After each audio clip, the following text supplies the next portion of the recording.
André Heiniger, herzlich willkommen bei uns zu unserem Sonntag-Gottesdienst.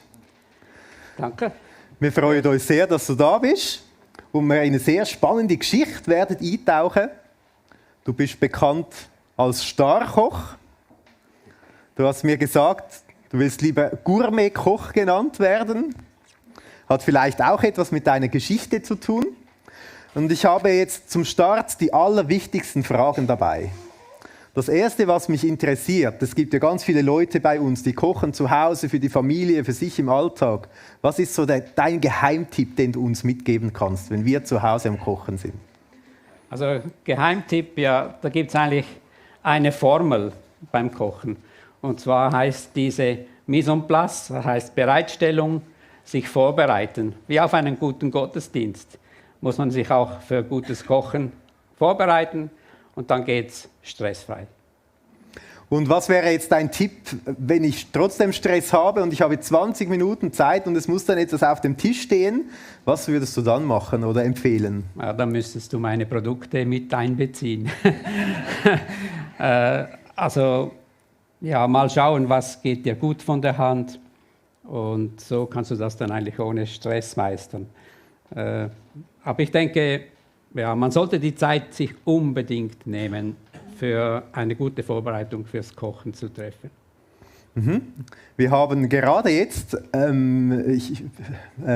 Freitag, Samstag war ich noch in unserem Teenie-Weekend unterwegs und gestern haben wir auch zusammen gekocht. Ich habe da ein Bild mitgebracht. Was geht dir durch den Kopf, wenn du dieses, unser Gourmet-Menü siehst hier? Erdbeermakronen. Ja, stressfrei. Ja. Viele Helfer, viel Genuss und auch Erdbeermakronen. In dieser Situation perfekt. Es hat tatsächlich fein geschmeckt. Du bist Starkoch, wenn man das so sagen will, hast 17 Go-Mio-Punkte gehabt zur besten Zeit, sage ich mal.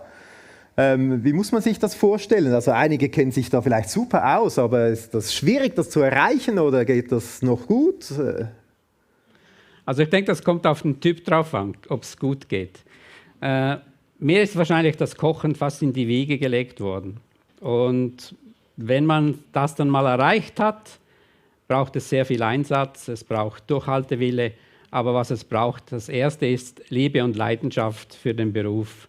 Und ich denke, so geht es dann eigentlich einfacher, eine solche Bewertung abzuholen und auch zu genießen. Es nützt ja nichts, ich habe 17 Go-Mio-Punkte und ich habe dann permanent Stress, wo mir dann vielleicht dann fast ans Leben geht. Wie muss man sich das vorstellen? 20 ist ja das Maximum, das man haben kann. Fehlt da noch viel von 17 bis 20 oder ist das schon fast erreicht? Ja, fehlt schon noch einiges. Aber 17 ist auch eine schöne Erfahrung. Und was natürlich schön ist mit 17 Punkten, man genießt eine sehr hohe Freiheit im Kochbereich. Also Kreativität ist keine Grenzen mehr gesetzt und man hat auch nur noch Leute um sich, wo sich im gleichen Niveau sich betätigen und sich aufhalten. Auch wenn man Mitarbeiter einstellt, die kommen dann meistens auch aus, ich sage mal ab 15 Punkte Go-Mio, kommen die in die engere Wahl. Was ganz toll ist für Auszubildende, für Lehrlinge, wenn sie natürlich so einsteigen, in so einen Zug einsteigen, der so gehoben schon ist und dann von dort losfährt. Jetzt war nicht dein ganzes Leben lang Kochen und ich habe gesehen, ein Thema, was sich eigentlich durch dein Leben zieht, das hat mit Herz zu tun. Und wenn ich das richtig notiert habe, ist dein Vater an einem Herzinfarkt gestorben. Ja, das ist richtig. Ich bin eigentlich aufgewachsen in einer Familie, also Familie ist übertrieben, bei meiner Mutter und Stiefvater auf einer Alp. Und da hat es schon immer Festwirtschaftsbetrieb gegeben am Wochenende und wahrscheinlich bin ich da mit dem Kochen in Berührung gekommen mit meiner Mutter, mit der Hilfe. Aber mein leiblicher Vater ist mit 54 gestorben an einem Herzinfarkt. Ich selber habe ihn aber eigentlich fast nicht gekannt. Wie war dann dein Aufwachsen, deine Kindheit? War da auch Kochen im Vordergrund oder ganz andere Themen? Aufgewachsen bin ich auf einer Alp mit einem mega langen Schulweg. Und im Winter muss ich dann in der Gemeinde, wo die Schule war, bei einer Familie schlafen, weil ich nicht nach Hause gehen konnte, weil zu viel Schnee lag. Und so bin ich dann aufgewachsen mit einem Stiefvater. Ich habe eigentlich, was meine Begleiter gewesen sind in meiner Kindheit, sind Kühe, Schweine, Pferde, Hund, Ziegen. Ja, es waren so meine Spielgefährten. Aber ganz, nicht verarbeitet, sondern die waren noch lebendig. Die waren noch ganz, ja. Ja, genau.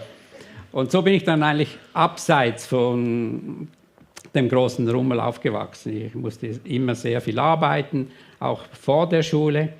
Ich durfte kein Velo besitzen, also das heißt, ich musste viel laufen.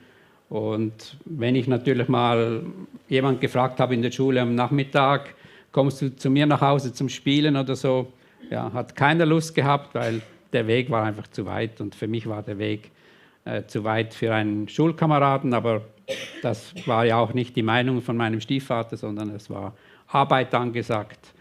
Und ja, das hat mich sicher auch geprägt und ein Stück weit kräftig und hart gemacht. Ob es dann aber immer der richtige Weg war, ist zum Bezweifeln. Also du hast Arbeit, einfache Verhältnisse, bist du aufgewachsen, hat der Glaube Jesus irgendwie eine Rolle gespielt, Konfirmationsunterricht oder sonst irgendwie?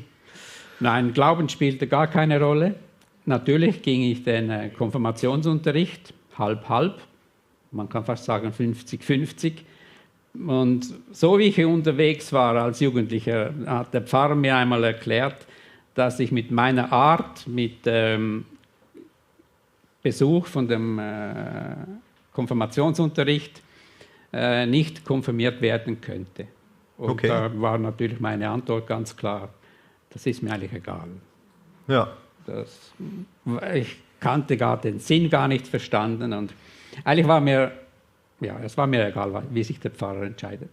Er hat sich dann entschieden, mich doch zu konfirmieren. Trotzdem? Ja, er war gnädig. War gnädig, ja. Das ist schön. Sag ich mal so, am Ende deiner Kindheit oder so hast du dir einen Schwur genommen. Ja. Ich habe ja gesehen, wie meine Mutter und mein Stiefvater leben. Und wir hatten wirklich nicht viel. Und das habe ich dann auch gemerkt in Sachen, vielleicht Spielsachen oder eben Velo oder ein Fußball oder so, das hat es einfach nicht gegeben für mich. Und dann habe ich mir eigentlich geschworen, ich werde nie, aber gar nie so arm sein wie meine Eltern. Und das ging mir nicht mehr aus dem Kopf. Und ich denke, der Start war ja in meinem Kopf, entweder lerne ich Koch oder Kaminfeger. Zum Glück habe ich mich für Koch entschieden. Und der Drang zum noch mehr Lernen, der war dann einfach immer da. Und ich glaube, das hat mich dann auch weitergebracht. Ja, also bist du dann richtig eingestiegen in die Berufswelt, in eine Berufslehre. Schildere mal so, wie das losgegangen ist, wo du da unterwegs warst. Ja, also ich hatte Glück, ich ging in einem Restaurant so schnuppern und habe aber gewusst, also das Restaurant kommt für mich gar nicht in Frage. Aber der Chef hatte gute Beziehungen zu einem super Restaurant. Und da hatte man dann angeklopft und ich bekam dann Bescheid, ich müsste ein Jahr warten, aber zuerst mal auch schnuppern kommen, zum Schauen, wie es mir gefällt oder ob ich ihnen genug bin. Und das war einfach die Nummer 1 dazumal in St. Gallen. Und ich musste dann ein Jahr warten auf meine Lehre, ging dann in das Welschland, denke, das war eine super Idee, um die Sprache lernen. Habe da aber eine ganz verrückte Situation angetroffen. Durch diese Küche, also das ist wirklich so, da kamen Messer, Pfannen, alles geflogen.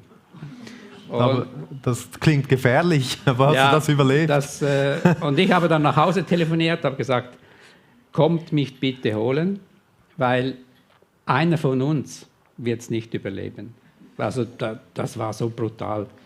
Und auch ein Deutschschweizer, also die haben alle Deutsch gesprochen in der Küche, weil er bekam keine welche Mitarbeiter mehr, nur aus dem deutschsprachigen Raum. Und ich verwundere mich dann schon, wenn man ein Sturmgewehr mit in die Küche nimmt zum Kochen. Also ich rede jetzt nicht von mir, aber von dem Koch, der schon da war. Da hatte ich mir einfach so meine Gedanken. Oder? Ja, das war dann in dem Fall ein guter Schritt, wieder nach Hause zu gehen, mit der Lehre dann zu starten. Ja, aber es hat lange gedauert. Meine Eltern, meine Mutter besonders und meine Tante, hat dann gesagt, ja, weißt du, das ist ja so wie die Fremde. Du hast nur Mühe mit der Sprache und das ist sicher nicht so schlimm, wie du das schilderst. Und ich habe dann gesagt, okay, dann nehme ich das selber in die Hand, habe dann eines Morgens früh oder halb in der Nacht habe ich mein Moped gestartet und bin dann von Montreux Richtung Avauches gefahren und in die Telefonkabine und habe gesagt, so, ich bin jetzt in Avauches, wenn mich niemand abholt, fahre ich nach Hause. Und dann bist du nach Hause? Dann wurde ich abgeholt. Ich habe zuerst gedacht, in der Weltschweiz noch ein bisschen Französisch lernen ist vielleicht eine gute Grundlage, weil auf diesen komplizierten Menükarten ist ja manchmal die Hälfte auch Französisch, oder? Das wäre die Idee gewesen, ja. Und dann hat die Lehre gestartet? Dann hat die Lehre gestartet und das war mega cool. Ich hatte am Freitag hatte ich Schultag und wir haben 6-Tage-Woche gehabt und am Freitag nach dem Schultag war immer Arbeiten, ganz normal, obligatorisch, obwohl ich hätte frei gehabt. Dann habe ich mich getraut, mal etwas zu sagen und dann hat der Lehrmeister mir gesagt, Kerlchen, du bist ja selber schuld, wenn du deinen Schultag auf Freitag legst. Ja, und so hat man dann am Freitag immer gearbeitet. Und so hast du aber die ganze Lehre hindurch gearbeitet, kochen gelernt. Es war eine super Lehrstelle, also ganz hervorragend. Also die Ausbildung, die war super, das war sicher auch mein Grundstein. Und da wurde mir wirklich beigebracht, du musst mit Liebe kochen. Und das hat mich bis heute begleitet mich das und war auch immer ein super Fundament. Und dann habe ich die Lehre abgeschlossen und ich wollte dann noch eine Zusatzlehre machen als Kellner. Und meine Kochlehre war ein ganz gediegenes, feines, kleines Restaurant und meine Servicelehre war dann im Burolac in Zürich, extrem groß. Als Mitarbeiter bist du dann einfach eine Nummer, hast keine so große Beziehung mit zu einzelnen Personen. Und da habe ich dann meine Kellnerlehre abgeschlossen und dann ging es wieder weiter dann ins Militär. Ja, und dann war die Militärzeit, dann bist du zu deinem ersten Arbeit gekommen. Das war auch ein spezieller Schritt in deiner Karriere. Ja, erzähl uns doch davon. Das war ganz eine lustige Erfahrung. Und ich hatte ja dann 2 Berufe in der Hosentasche und habe mir dann eingebildet, so jetzt bist du gut. Und ich wurde dann eingeladen in ein Gespräch, wo ich mich gemolden habe für eine Kochstelle. Und ich war in St. Gallen und diese Stelle war dann in Bern, also Lies, München-Buchse, dazwischen drin. Und ich fuhr dann da zum Vorstellungsgespräch und ja, das kam nicht gut. Meine Anforderungen waren zu hoch. Man hat mich wieder nach Hause geschickt. Als ich zu Hause ankam, sagte meine Mutter, du, jetzt hat gerade diese Person angerufen, du mögest doch mal vorbeikommen. Es müsste doch noch mal einen Weg geben zum Diskutieren. Also bist du von Bern nach Bern gefahren für das Gespräch nach Hause und jetzt haben sie gesagt, komm doch nochmals. Ja. Und da habe ich gesagt, ja, es liegt ja gleich um die Ecke her. Aber ich ging dann nochmals da vorbei und ich habe dann einen Vertrag ausgehandelt. Also ich wusste nicht, was ich unterschreibe und bestimmt wusste auch diese Chefin nicht, was sie unterschreibt. Ich habe dann angefangen, aber zuerst im Service zu arbeiten, weil sie hatten so in der Stadt Bern ein Projekt. Ich habe das ein Stück weit begleitet. Aber dann kam eigentlich der Hirschen Lies ins Spiel und der Chef hat mich dann mal abgeholt und gefragt, möchten Sie nicht da Küchenchef werden? Und dann hat er mir das Lokal gezeigt und da habe ich große Fragezeichen gehabt. Nur betrunkene Leute in der Gaststube, runtergerissene Vorhänge und Lampen. Und sage ich, also das kann nicht mein Stil sein. Und ich habe ihm dann das auch erklärt. Und dann hat er mir erklärt, er habe das alles gekauft. Er werde das alles schließen und für 3,5 Millionen umbauen.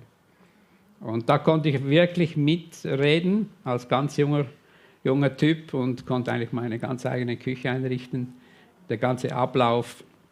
Und habe dort dann angefangen zu arbeiten und ich hatte einen guten Lohn, absolut. Aber eines Tages kam dann die Chefin zu mir und gesagt, ja, möchten Sie nicht Geschäftsführer werden vom Ganzen? Und das hat mich natürlich gereizt. Und dann gab es einen neuen Vertrag. Und in dem Vertrag stand drin, ich sei umsatzbeteiligt. Also nicht gewinnbeteiligt, sondern Umsatz. Und im alten Stil, wo das Restaurant war, haben die 300.000 Franken Umsatz gemacht im Jahr. Und wir waren dann auf einmal so erfolgreich. Da habe ich dann 15 Punkte Gomeo bekommen, war Nummer 1 auf dem Platz und ja, das hat einfach Leute richtig reingeschwemmt. Neuer Umbau, alles schön, modern, Top-Infrastruktur. Und wir gingen dann so gegen die richtig 1,5 bis 2 Millionen Umsatz. Und ich war umsatzbeteiligt. Das heißt, und der Umsatz ging in die Höhe und dein Portemonnaie in die Breite. Ja, genau, Breite und Höhe. Also ich konnte gar nicht verstehen, dass ich so viel Geld bekomme. Und das hast du dann eingesetzt, gebraucht? Oder? Ja, so wie ich natürlich denke, muss das wieder unter die Leute. Ja, also großzügig. Ja, was macht man damit auf einmal mit so viel Geld? Ich hatte einen Wunsch, ein schönes Auto zu haben. Ging dann in eine Garage und so mit 24 fragt man sich dann schon, man schaut ein Auto an, so 70.000, 80.000 Schweizer Franken und hat noch Wünsche dazu mit Klimaanlage, metallisiert, Lederausstattung, Hardtop und so weiter. Und ich habe mir das Auto gekauft und konnte das auch bar bezahlen. So ein richtiger Klapp. Ja. Das Wort Klapp ist ein guter Einstieg. Ich hatte mega Stolz, fuhr vom Kanton Bern, also von Lies, nach Hause, nach St. Gallen und wollte natürlich meiner Mutter das Auto zeigen. Und dann habe ich unten geklingelt, sie ist dann runtergekommen und hat gesagt, Mutti, komm, ich zeige dir was, ich habe was Neues gekauft. Und ja, einen ganz tollen Klapp, ja, aber ich hätte noch fast einen Klapf, also eine Ohrfeige bekommen, weil sie mir dann gesagt hat, du weißt nicht mehr, wie blöd du tust mit deinem Geld. So ein Auto kauft man einfach nicht. Aber trotzdem hast du dein Ziel erreicht, dein Schwur, den du gehabt hast. Ich will nie so arm sein. Ja, das war schon so. Also die Kasse hat geklimpert. Mein Einsatz war aber auch dementsprechend hoch. Also ich habe mich als Geschäftsführer um das Restaurant gekümmert, wie wenn es mein eigenes wäre. Ja. Und der Erfolg war da. Aber der innere Drang zum Selbstständigwerden war höher. Und dem hast du dann Folge geleistet? Genau, ich habe dann eigentlich das Restaurant übernommen, wo ich mal die Ausbildung gemacht habe. Wieder zurück in der Ostschweiz quasi. Ja. Aber habe gewusst, das Restaurant ist 6-mal kleiner. Umsatz wird auch dementsprechend kleiner sein, aber ja, selbstständig, bist dein eigener Chef. Habe ich dann so vollzogen, ja. Und das hat sich dann bewährt und ist gewachsen? Ja, dann war wieder der Erfolg da. 15 Punkte konnte ich mitnehmen, dann kamen 16 Punkte und dann habe ich aber das Bedürfnis, ja, so ein kleines Restaurant mit 45 Sitzplätzen, das ist wie ein Spielzeug. Das funktioniert nicht richtig. Kann man zu wenig machen? Ja. Und ich habe einen Freund gehabt in der Zeit. Also in der Zeit habe ich dann verschiedene Restaurants noch eröffnet. Aber und der. Also du hattest bis zu 5 Restaurants? Genau, in der Spitzenzeit. Bis ich dann gemerkt habe, ich koche gar nicht mehr, ich löse nur noch Probleme. Ja. Und dann habe ich dann wieder retour buchstabiert. Aber man ist aufmerksam geworden auf mich und ein Banker, der mich betreut hat, der wurde zum Freund und der wohnte in Bischofszell und ich fuhr manchmal ihn besuchen und da war rechts in Arneck war immer eine wunderschöne Location, ein wunderschönes Restaurant, aber Parkplätze immer leer. Da ging ich mal rein, keine Leute, konnte nicht verstehen, dass das Restaurant nicht gut besetzt war. Und dann habe ich den Bankerkollegen gefragt, sage, du, das wäre was, das müssen wir haben. Und ja, man muss ausfindig machen, wem das gehört. Und ja, so ist dann das Ganze ins Rollen gekommen. Ich habe dann dem Besitzer einen Brief geschickt und angefragt, ob, wenn es mal frei würde, er solle bitte an mich denken. Aber wenn es gut verpachtet oder vermietet ist, dann möchte ich mich nicht irgendwo reindrängen. Und ich habe dann nichts gehört, da habe ich gedacht, okay, das war zu frech. Aber eines Tages lag dann eine Visitenkarte von dem Mann bei uns im Restaurant auf dem Tisch. Und das war so alles gut besetzt. Niemand konnte sich erinnern, wer er war. Er hat einfach die Karte liegen gelassen. Und am Ende von dem Service kommt dann der Chef des Service zu mir und sagt, du, schau mal, da hat einer seine Visitenkarte, den kennst du? Der will etwas von dir. Ja. Das muss etwas zu sagen haben. Ja? Genau. Und meine Reaktion war, ja, wie hat er ausgeschaut? Groß, klein, dick, dünn. Sag mir bitte, wie der ausschaut. Ich kenne ihn nicht so. Nein, konnte sich niemand erinnern. Und dann kam ein Brief und dann stand drin, danke für die Anfrage. Er ist gerade im Begriff, etwas zu ändern. Und das Ganze wäre etwas wert, am runden Tisch mal zu besprechen bei ihm im Büro. Und dann hast du gedacht, jetzt muss ich diesen Fall aufnehmen. Da habe ich diese Spur aufgenommen, habe mich dann da gemeldet und ich habe die Straße nicht gefunden. Da weiß ich noch, da ging ich schnell in die Bäckerei und ich habe mich erkundigt nach Herrn Jakob Manser. Ja, kommen Sie, schauen Sie, da gehen Sie da und dann links, rechts, hoch, so, Penthouse-Wohnung und so. Ich sage, ja, die hat mich gemustert. Also unglaublich. Wer oder? ist das, der dorthin gehen will? Bin ich dann aber hingekommen und dann aus dem runden Tisch, da sah ich dann ein Büro wie aus Vollmahagoniholz, also wie die Filmen, die ich dazu mal noch manchmal geschaut habe, so J.A., Ölmillionäre und so weiter. Unglaubliches Büro. Und wenn du dann in die Sitze dich niedergelassen hast, so Lederpolster eingenietet, also was versunken hat, versorgt. Aber der Tisch war nicht rund, sondern der war mega lang. Und da hat er mit mir an dem Tisch dann besprochen, wie das aussehen könnte und so weiter. Und meinte er noch am Ende zu mir, ja, ich sei ein guter Mensch. Ich denke, ja, wie will er das jetzt so schnell diese Wahrheit herausfinden? Nein. Du warst natürlich schon überzeugt, dass es die Wahrheit ist. Klar, ja. Aber ich habe dann mir gedacht, ja, wie kommt er auf diesen Entscheid? Und dann habe ich ihn gefragt, ja, wie meinen Sie das? Dann sagt er, schauen Sie, Herr Heiniger, unter diesem Tisch sitzt ein Jagdhund. Wenn Sie ein schlechter Mensch gewesen wären, hätte er schon lange laut gegeben. Und du hast bis da gar nicht gemerkt, dass ich habe überhaupt nicht Hund gesehen unter dem Tisch, der war so groß. Ich habe nicht gewusst, dass da unten ein Jagdhund ist. Oder? Und sein Hobby war, er hat Jagdreviere gehabt, so groß wie Appenzell. Unglaublich. Und ich habe dann so als Witz gesagt, hätte ich das gewusst, hätte ich eine Servala mitgenommen.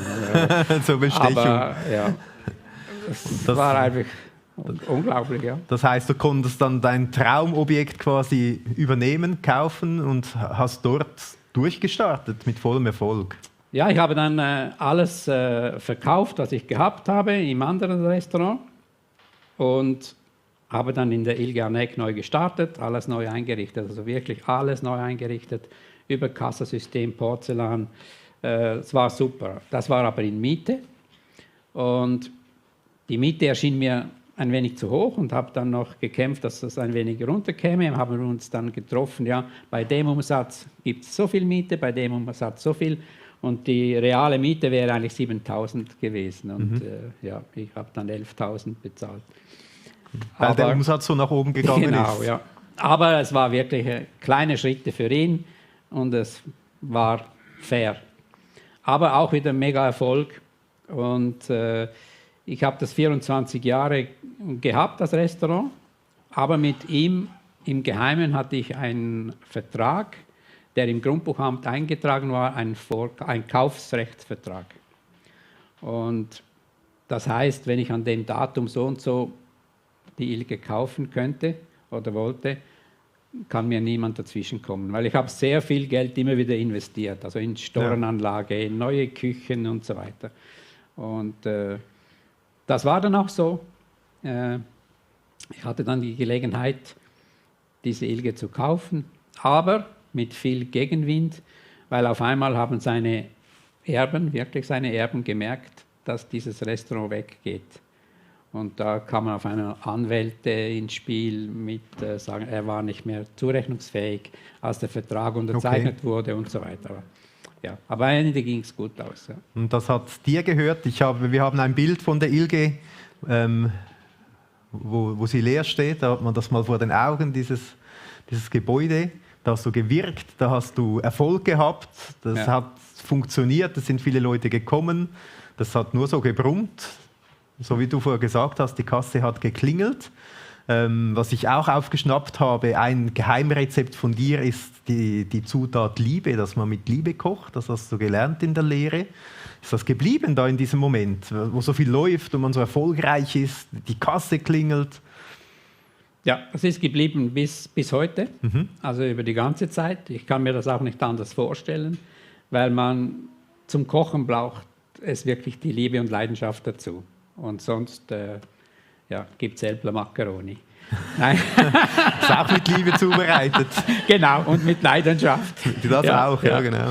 Nein, aber es braucht wirklich Leidenschaft und Liebe, was du zubereitest. Also gerade wenn du einfach nicht nur Bratwurst, Zwiebelsauce, Rösti machen willst oder Schnitzel, Pommes, wenn du wirklich lackierte Wachtelbrüsken auf Champagner, Sauerkraut und so, dann fängt das Kochen an. Ja, und der Hunger auch. Ja. Du hast hier eine Bibel mitgebracht. Die hast du in dieser Zeit bekommen. Ja, genau. Das ist so eine Story für sich. Ich habe die Bibel bekommen von guten Freunden und habe mir eigentlich gar nichts weiter gedacht. Aber sie waren gläubig und haben gewusst, dass ich mit Glauben nichts am Hut habe.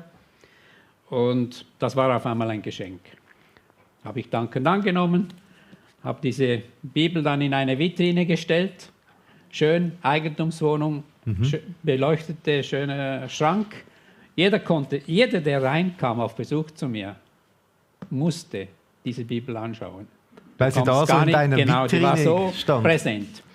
Aber ja, die war sicher 8 Jahre da in der Glasvitrine. Eingesperrt. Ja. Ja. Also sie hatte eine Bedeutung für dich oder einen Wert, Genau.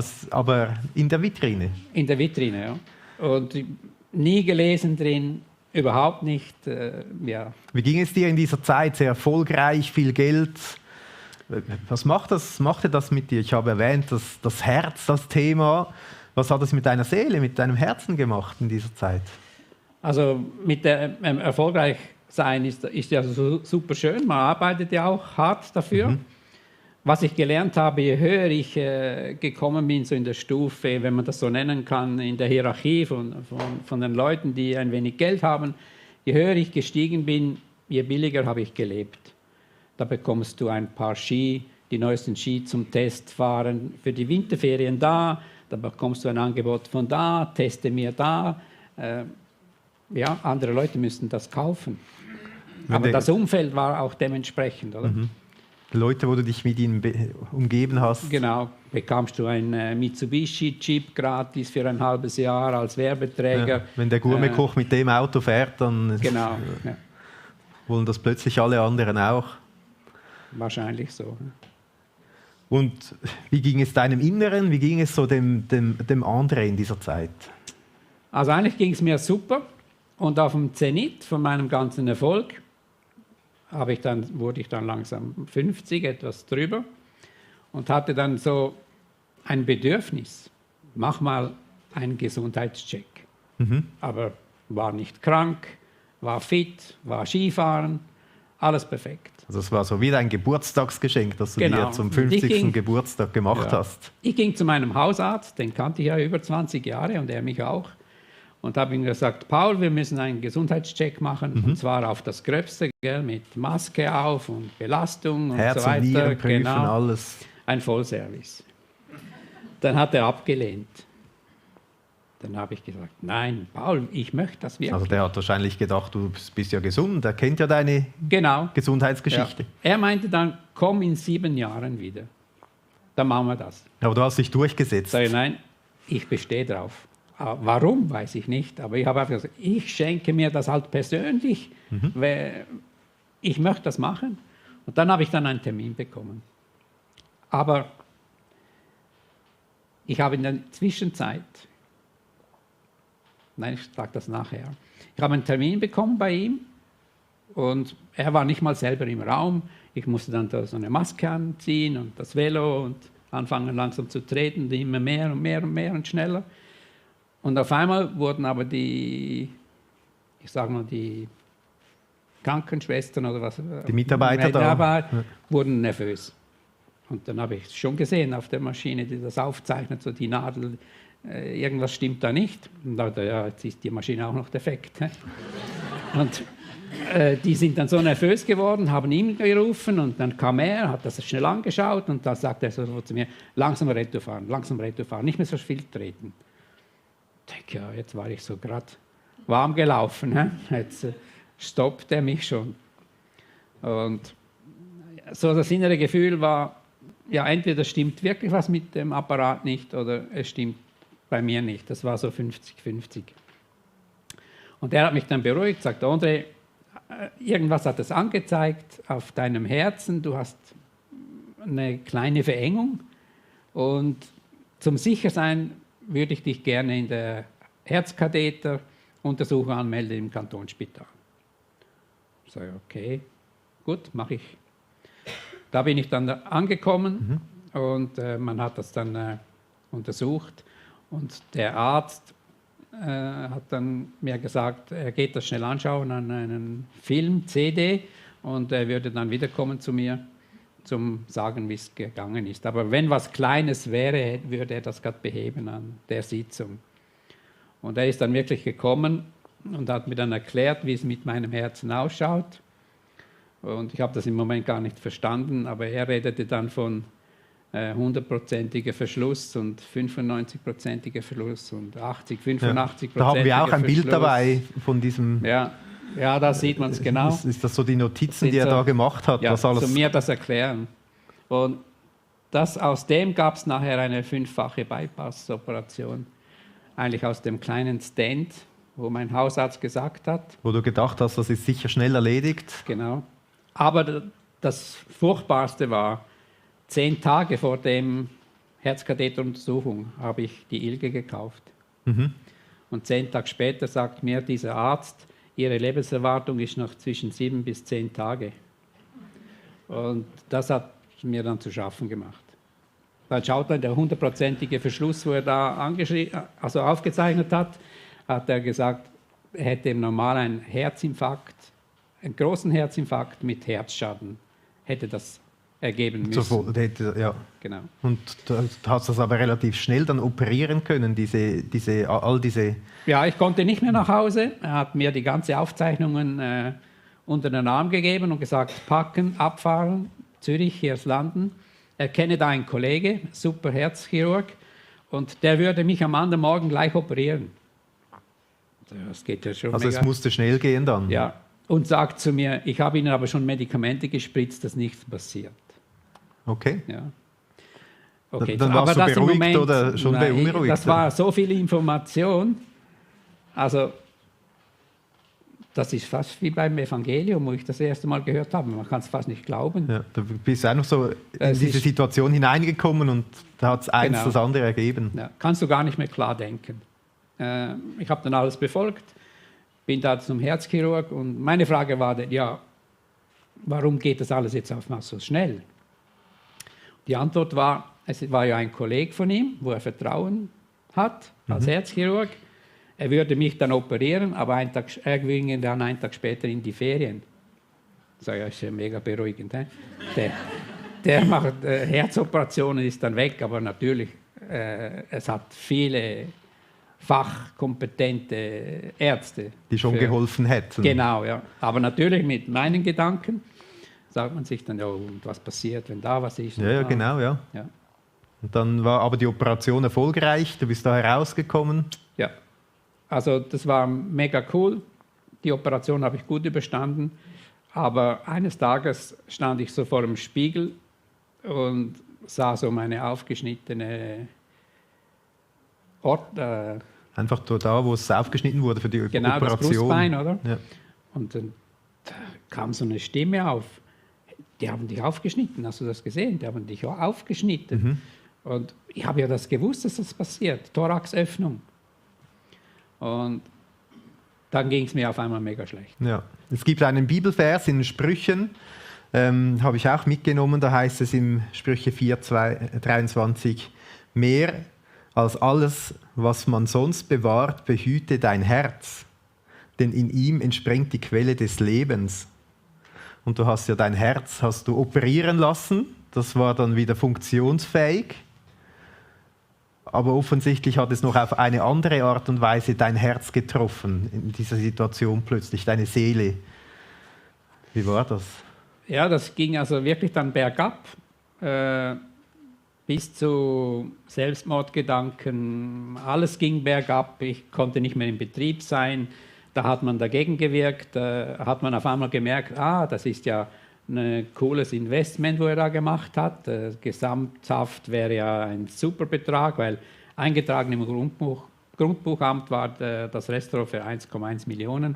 Bezahlt hat man aber 1,6 Millionen, weil die neue Küche, wo man noch gebaut hat, war da nicht eingetragen.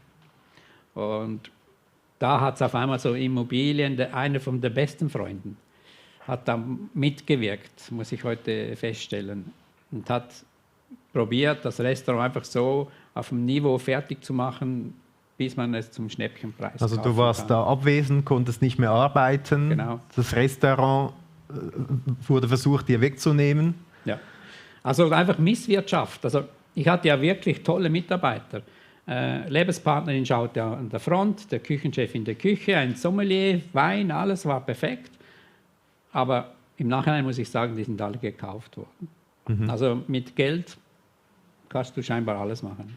Aber du hast auch gesagt, du wolltest nicht mehr leben. Also es hat dich wirklich auch irgendwo im Herz durcheinander gebracht, diese ganze Situation. Ja? Genau. Ich mag mich an zwei Sachen gut erinnern.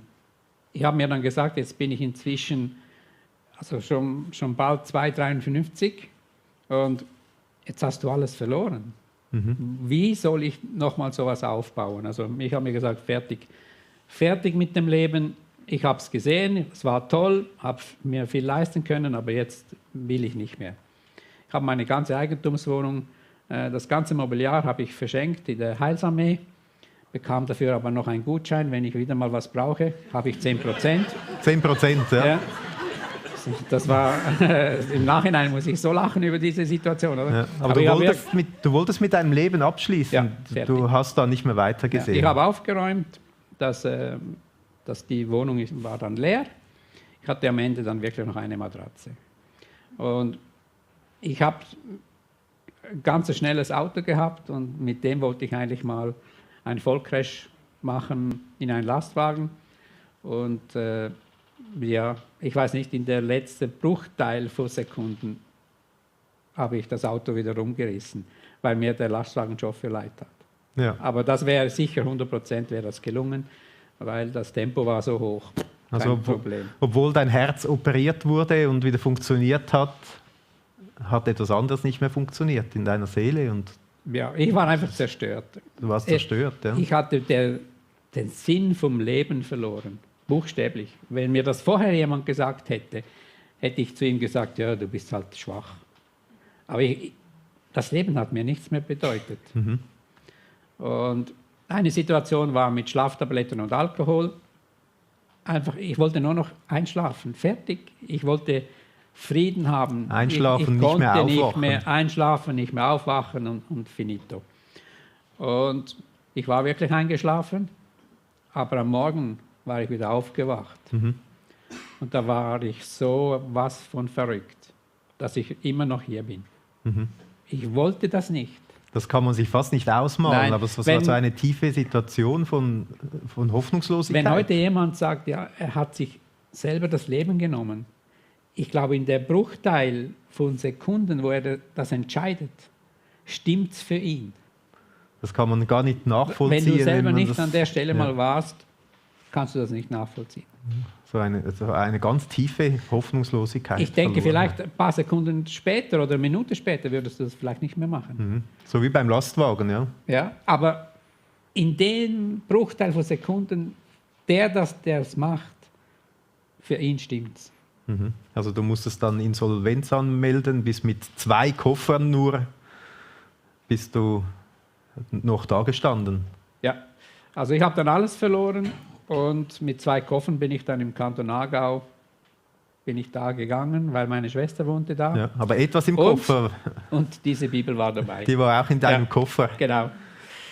Und ich hatte noch ein ganz kleines Honda-Chipchen, sage ich mal. Habe ich noch einen Service machen lassen für den Kantonswechsel von St. Gallen nach Kanton Aargau. Und auf der Strecke von Winterthur war der Motor hat der Motor gelupft, war kaputt, defekt, da hatte ich auch kein Auto mehr. Dann hast du gedacht, jetzt ist wirklich dann Ende. mein Schwager hat mich dann abgeholt. Ja. Ich hatte noch wirklich diese 2 Taschen. Da hast du einen Ortswechsel gemacht und bist plötzlich in die Kirche gegangen. Ja, ich hatte dann Zeit, keine Arbeit. Ich hatte dann wirklich Zeit für mich, um das alles probieren zu verarbeiten und ging dann einfach viel Velo fahren. Und da war ich unterwegs mit einem Damenvelo und dann ging ich dann immer richtig Sur auf einen Hügel. Da hat es ganz oben eine Kirche. Erstens bekam ich hatte wirklich nichts, ich konnte mir keinen Kaffee leisten. Ich hatte dann Wasser getrunken, ging in die kühle Kirche zum etwas Abkühlen vom Velofahren, aber ich habe angefangen zu beten. In dieser Kirche? Ja, und ich kann dir nicht sagen, warum. Aber ich habe gebetet für Kraft, für die Zukunft, dass ich das alles durchstehe, dass es wieder weitergehen darf. Ich habe nie gebetet früher. Kannte ich gar nicht. Aber irgendwie war da so die Situation, dass du gedacht hast, doch, das wäre gut. Ja, irgendwas hat mich dahin gerufen. Ja. Spannend, ja. Wie ging deine Geschichte weiter? Also, ich habe dann diese Person, also diese Freunde, wo mir diese Bibel geschenkt haben, haben mir dann ins Aargau telefoniert und mal nachgefragt, du, wie geht es dir eigentlich? Und ich habe dann zu ihr gesagt, ja, langsam aber sicher erhole ich mich vom Ganzen, aber ja, ganz gut ist es sicher noch nicht. Und sie meinte dann, ja, gehst du dann auch in eine Kirche? Da war ich mega stolz, ja zu sagen. Also, ja, ich gehe in eine Kirche. Und dann habe ich ihr dann erklärt, aber sie hat dann gedacht, hoffentlich in die richtige.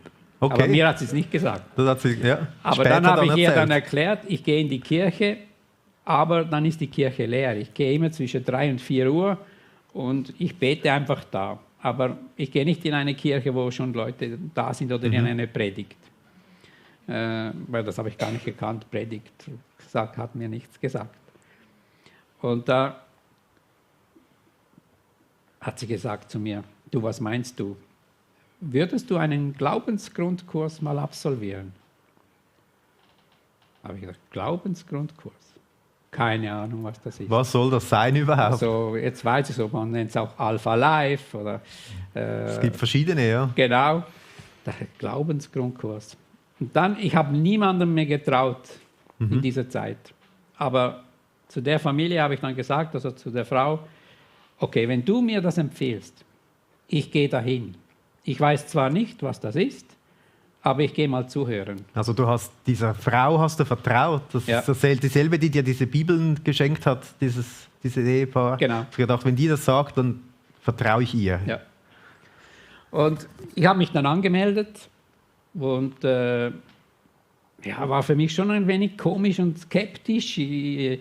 Da kam dann wieder meine Mutter mir in den Sinn, oder? Die dich gewarnt hat vor den Christen und so weiter. Ja, und so weiter, Sekten und Fischli und was da alles gab, oder? Wobei Fischli ja zwischenzeitlich wahrscheinlich auch also Fische. Ja, habe ich meistens in der Bratpfanne gehabt. Ja, genau. Nein, aber ich ging da in den Glaubensgrundkurs. Also hast du eine Bibel geschnappt und bist mit der Bibel dahin gegangen. Und diese Bibel habe ich mitgenommen. Und da haben sie gestaunt. Als ich da jetzt kommt ankam, ein war Wildfremder eigentlich mit eine Bibel bereit für mich. Die wollten mir eine schenken. Aber ich sagte, nein, ich habe seit Jahren eine. Aber gelesen habe ich sie nicht. Und ich habe da 6 Abende besucht. Und ich war kritisch. Also ich war mega kritisch. Zu der Zeit musste mich mal schon überzeugen von etwas. Also sonst habe ich abgeblockt.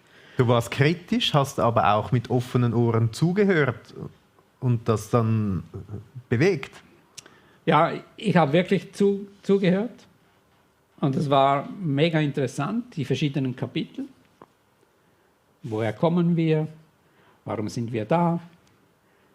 Das Kreuz. Wo gehen wir mal hin? Oder wie geht es weiter und so fort. Das war für dich wahrscheinlich komisch, wenn man plötzlich über das Kreuz und so spricht. Ja, ich habe gar nichts verstanden vom Kreuz. Mehr komisch fand ich, dass da 8 bis 10 Personen in einem Wohnzimmer sitzen. Zu Hause so eine kleine Gruppe, Verschwörer, was sind das? Komisch, aufpassen, Antenne habe ich schon ausgefahren, weil das war für mich so ungewohnt, oder? Aber du bist trotzdem hingegangen. Und dann hat die zwei, die den Kurs gegeben haben, das war einerseits Armin Murhofer und andererseits Matthias Gradolfer. Und die haben das so perfekt gemacht. Mir hat das jeden Abend eingeleuchtet. Also du hast das alles kritisch aufgenommen, Ja. aber es hat irgendwie Sinn gemacht. Ja, absolut. Für mich ging das rund auf. Nicht irgendwie eine Lücke oder Kante. Das war perfekt rund. Und am 6. Abend ging ich dann zum Armin und habe gesagt, Armin, ich brauche eine Bekehrung. Hast du es so ihm gesagt? Ja. Und der hat dann gestaunt. Ja, was meinst du? Sag ich, Armin, ich weiß, warum ich jetzt hier bin. Und wenn du wüsstest, was ich alles in meinem Rucksack habe, ans Kreuz zu bringen, zu Jesus, das wird dir schlecht. Also du hast plötzlich das Kreuz verstanden. Ja. Ich habe auch gemerkt, auch im Kanton Aargau, die Last war zu groß für mich. Ich habe immer noch den Druck gehabt, oder? Und immer mehr und immer mehr. Und ich habe mich dagegen gewehrt. Nein, der Druck wurde einfach nochmal erhöht. Auch beim Restaurant, wo ich gekämpft habe, super Lösungen wieder, gelaufen wie verrückt. Da hat wie jemand nochmal wie beim Feuer, nochmal was eingelegt, der Druck wurde noch größer. Eingelegt, bis ich zerbrochen bin. Und da war es auch so. Ich habe einfach begriffen, um was es geht. Und Armin war perplex. Und ich habe ihm gesagt, und zwar schnell, das kann nicht lange warten. Ja. Und das hat dann geklappt? Ja, ich habe dann einen Termin bekommen.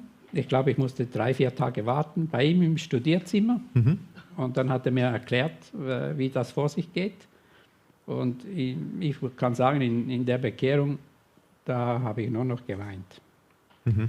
Da ist wirklich was passiert. Und ich habe ja verstanden, warum ich das mache.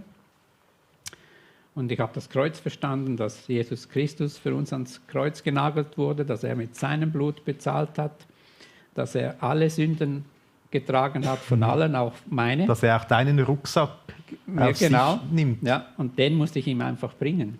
Also ich musste auch gewillt sein, ja, das anzunehmen. Also ich hätte ja selber sagen, nein, ich bin stark genug. Keine Chance. Und dann sprichst du da so von Bekehrung, das ist so ein frommer Begriff. Ja, du kannst auch sagen, ich weiß, Bekehrung hört man nicht gern. Ich nehme es halt gern so beim Namen. Es hat wirklich es ist etwas eine Bekehrung, geändert. es ist ein Umkehr. Heute sagt man so vielleicht ein bisschen zaghaft, ja, weißt du, Sünde ist ja auch so ein Wort, wo niemand hören möchte. Ja, Zielverfehlung, klingt viel besser, oder? Kann man etwas damit sagen? Aber für mich ist das wie beim Kochen. Es ist nicht ein Fisch der ersten Klasse, es ist eine Seezunge. Also nenn es so, wie es ist.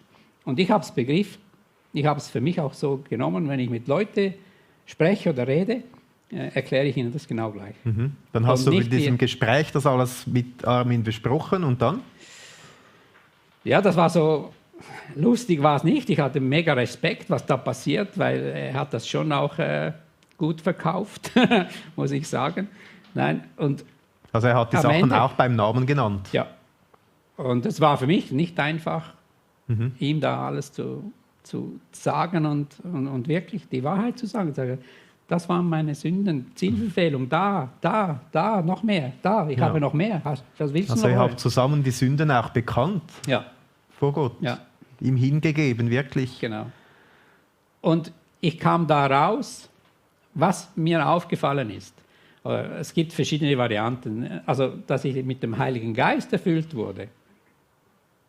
Ich kann nicht sagen, ja, oh, wow, jetzt ist er eingefahren. Nein, ich habe gemerkt, ich war ein anderer Mensch, als ich rausging. Aber ich habe es nicht sofort gemerkt. Früher, bevor ich zu Armin kam, ich habe Horoskope gelesen. Wenn es gut war, habe ich es gelesen. Wenn es schon schlecht angefangen hat, zugeklappt. Das gibt es also nichts Gescheites. Ich habe Glücksspiele gespielt. Sachen gemacht, die man nicht tun sollte. Das war ausgelöscht. Ausgelöscht. Aber ich habe ja noch bei meiner Schwester gewohnt. Aber da war genau dasselbe. Horoskop lesen. Bei der Glückspost, bei der Schweiz Illustrierte, überall. Und wenn es halt nirgendwo gepasst hat, hat man es weggelegt. Ich habe keine Silbe mehr gelesen von dem. Also keine Lust mehr? Nicht. Wie anders? Das habe ich dann gemerkt. Aber dann ging es los. Dann habe ich ja noch was gehört von Taufe. Also im Jahr 15 habe ich mich bekehrt, Ende Jahr. Und dann habe ich gemerkt, nein, meine Sünden, ich habe sie bekehrt, aber jetzt müssen die abgewaschen werden. Das muss noch leichter werden. Und dann gab es bei uns in der Gemeinde dann eine Taufe im Hallwilersee. Zum Glück war das ein See, der war dann groß genug für meine Sünden. Hatte genug Wasser. Genau. Und habe mich dann da taufen lassen und auch in der Öffentlichkeit bekennt, dass ich Christ bin und mit Jesus Christus unterwegs bin. Aber das war eine mega lange Zeit. Das war dann im August, im neuen Jahr, habe ich wirklich gelitten. Ich musste diese Taufe haben. Unbedingt. Das war dann im August 16. Und das heißt, also wir haben gehört, du hast deine Sünden Jesus bekannt, ihm hingegeben, hast dich taufen lassen, die Sünde abgewaschen, du hast Jesus aber auch zum Herrn deines Lebens gemacht, hast ihn eingeladen in dein Leben, warst mit ihm unterwegs. Wie hat sich das dann verändert?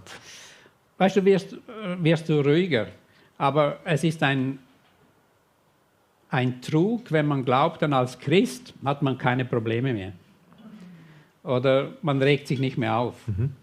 Konkretes Beispiel, wenn ich ein Zeugnis gebe.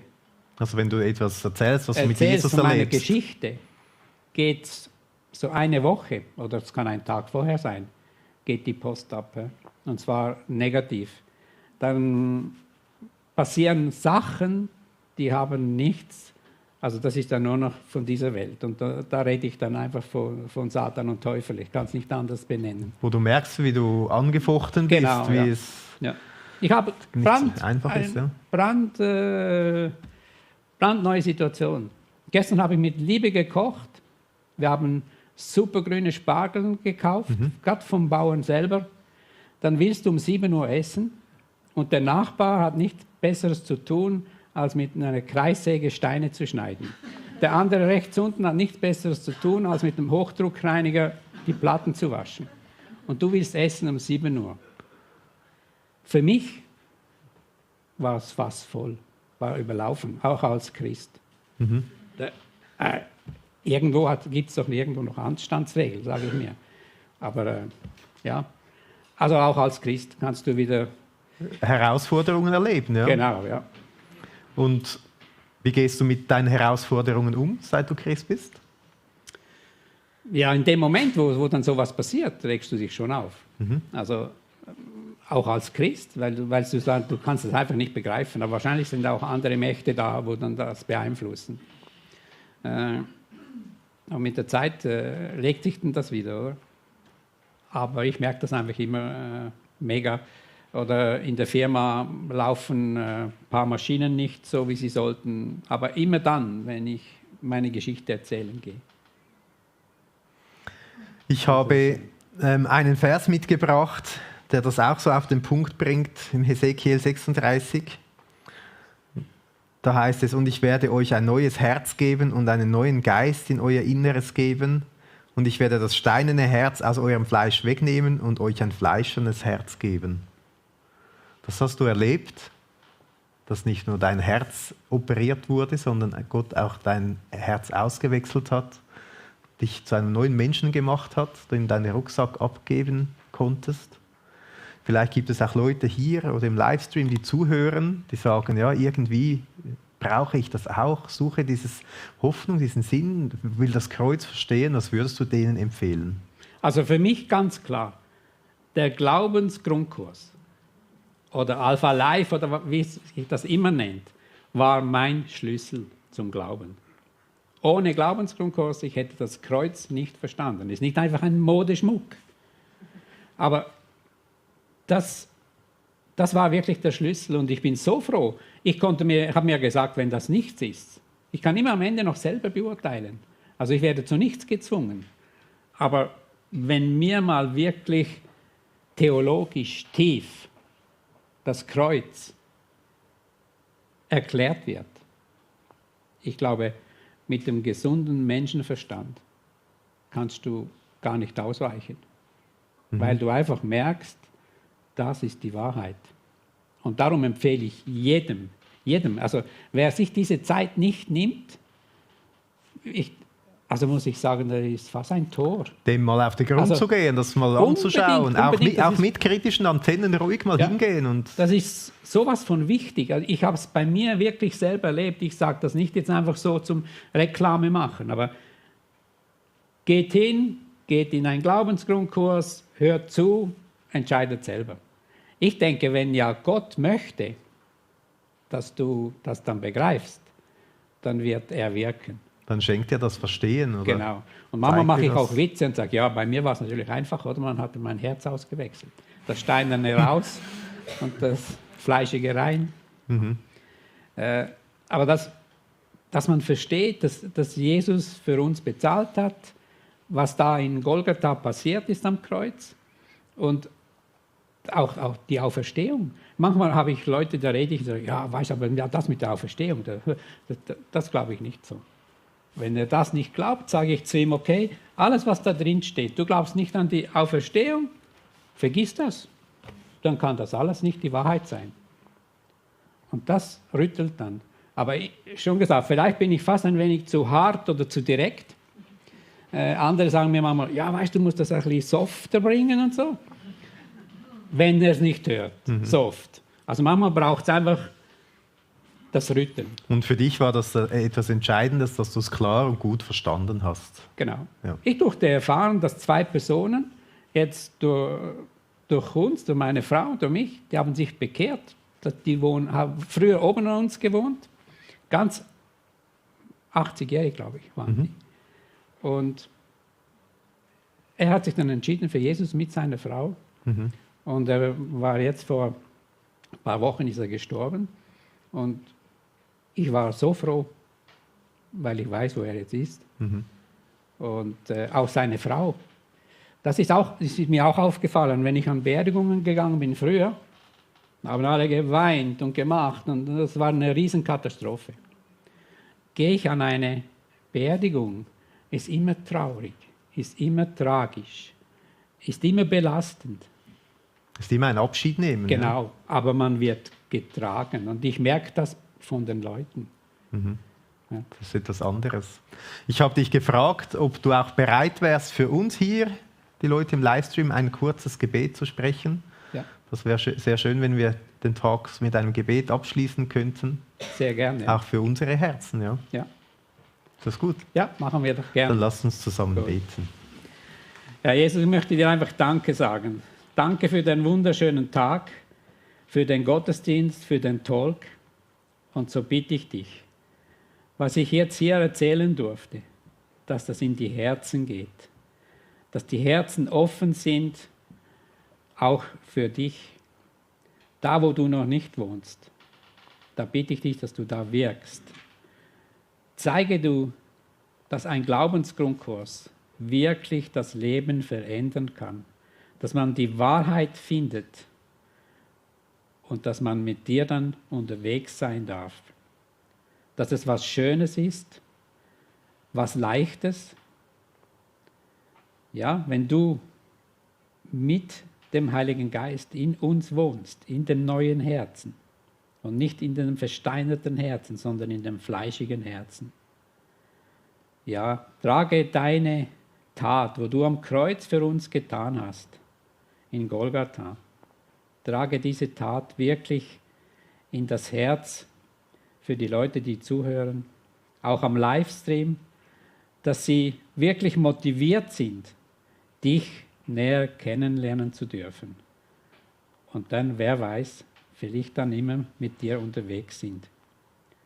Es macht einfach alles so großen Sinn und ich bitte nochmals, um so einen Glaubensgrundkurs zu besuchen, dass man wirklich versteht, von fachkundigen Personen, das war für mich so wichtig, dass es fachkundige Personen waren, die das Kreuz erklärt haben.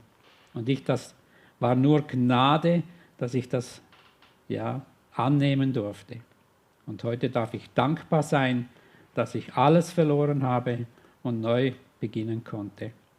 Bitte schenke du offene Herzen, offene Gedanken und schenke allen Liebe ins Herzen. Amen.